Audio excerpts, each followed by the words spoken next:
Hello friends, আসসালামু আলাইকুম। আজকে রেসিপিতে স্বাগতম জানাচ্ছি। আজকে নতুন রাঁধুনিদের জন্য মজার একটা রেসিপি নিয়ে চলে আসলাম। শুক্রবার মানেই অনেক ধরনের খাবার, তাই মিষ্টি তো বাদ দেওয়াই যায় না। তো প্রথমে দেখতে পাচ্ছেন আমি সেমাইগুলো দেখালাম। এই সেমাইগুলো আসলে এটা গ্রামের সেমাই, হাতে বানানো সেমাই, বান্ধবীর কাছ থেকে পাওয়া এই সেমাইটা। যাই হোক, আলহামদুলিল্লাহ খুব মজা ছিল। তারপরে গ্রামের বাড়ির দুধ, এখানে প্রায় 2 লিটার দুধ আছে। 2 লিটার দুধ আমি এখানে নিয়েছি। আপনারা চাইলে হাফ লিটার দুধ অথবা 1 লিটার দুধ দিয়ে তৈরি করতে পারেন। তবে আজকে আমি একটু স্পেশালভাবে এই সেমাইটা তৈরি করার জন্য চেষ্টা করলাম। তো 2 লিটার দুধ আমি একদম কমিয়ে 1 লিটার করে ফেলবো। এখানে চিনি দিয়েছি পরিমাণ মতো।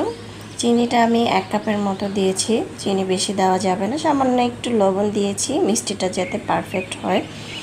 তারপরে যখন জাল করতে করতে চিনিটা গলে গিয়েছে প্রায়, তারপরে হচ্ছে দুধটা অনেকটা কমে গেছে, লাল হয়ে আসছে, সে পর্যায়ে আমি দিয়ে দিয়েছি হচ্ছে সেমাইগুলো। আপনারা চাইলে এলাচ, তেজপাতা এটার মধ্যে দিতে পারেন। আমি কিন্তু এটা সামান্য একটি এলাচ দিয়েছি, আর কিছুই দিব না, কারণ এলাচ গরম মশলার ফ্লেভারটা অতটা ভালো লাগে না মিষ্টির মধ্যে আমার কাছে।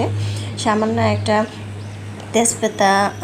তেজপাতা অথবা এলাচ দিতে পারেন, তবে আমি সামান্য একটি এলাচ দিয়েছি।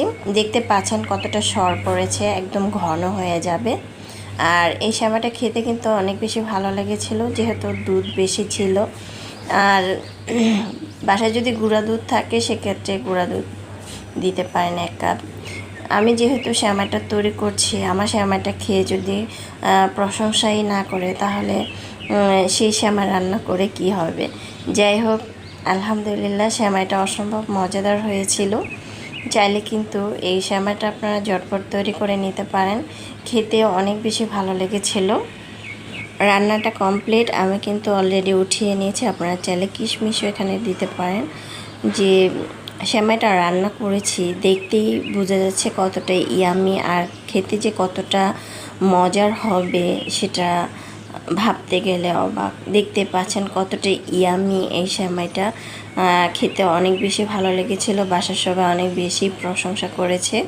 আশা করছি এই রেসিপিটা আপনারা ট্রাই করে খেয়ে দেখতে পারেন, খুবই মজা ছিল। রেসিপি ভালো লাগলে চ্যানেল সাবস্ক্রাইব করে লাইক দিয়ে পাশে থাকবেন। দর্শক বেশি বেশি ভালো থাকবেন, খাবার কখনো অপচয় করবেন না। আজকের জন্য বিদায় নিচ্ছি, আল্লাহ হাফেজ।